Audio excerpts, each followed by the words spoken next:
My name is Sandra Slifer, and I'm the president of the League of Women Voters of Louisiana. The League will turn 100 years old in 2020, and there are some issues that we've been working on that entire time, and the environment is one of them. I brought with me today 2 bottles of water. 1 bottle contains tap water from our well in Covington. This is fresh, clean, and unpolluted water from the Southern Hills Aquifer. St. Tammany has a long history of being the place where people from New Orleans would come for our clean water and fresh air.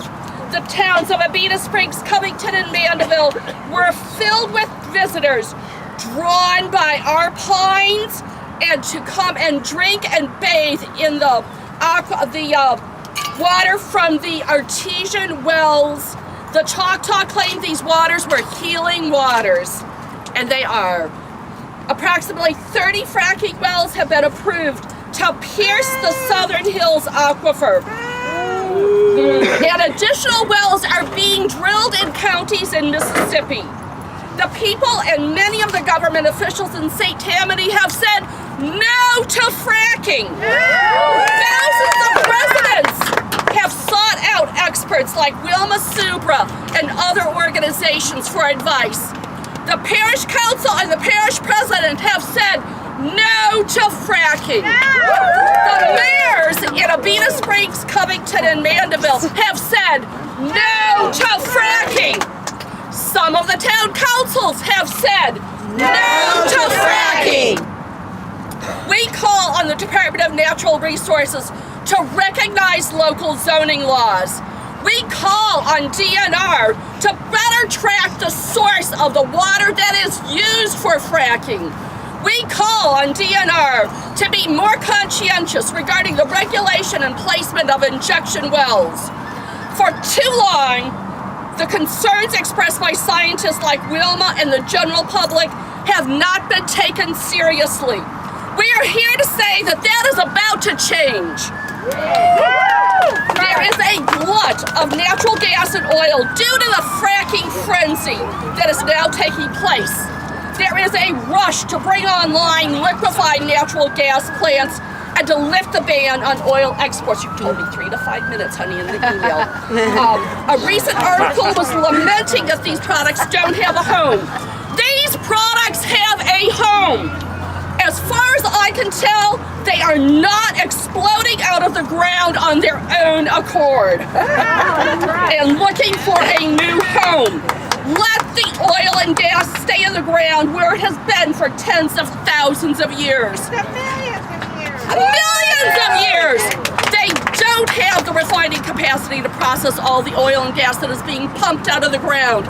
Leave it in the ground. Who knows? Maybe, just maybe, these shale rocks perform a vital function and help keep the Earth's structure intact, and we should stop breaking it apart through fracking.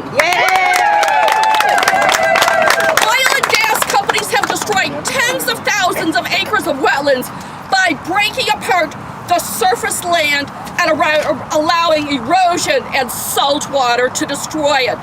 And now we're saying it's okay for oil and gas companies to break apart the earth thousands of feet below the surface, and that is okay? No! In 50 or 75 years, provided we're not underwater, will our grandchildren hear the state legislature and the governor say they can't hold the oil and gas companies responsible? Frack no. Just look around at the pictures and videos showing the destruction of land bisected thousands of times so the canals could be dug and pipelines be laid.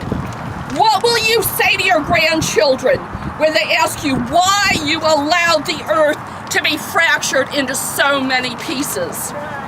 How did we let the wetlands disappear? Because of our dependence on fossil fuels, company profits, and government's addiction to the tax dollars. The other bottle that I brought with me today is from Flowers Bayou. I live on a scenic bayou just a few houses down from the scenic river the Covington. This is one of the thousands of rivers, streams, and bayous in Louisiana that are polluted due to mercury, urban runoff, and the discharge is both permitted and unpermitted.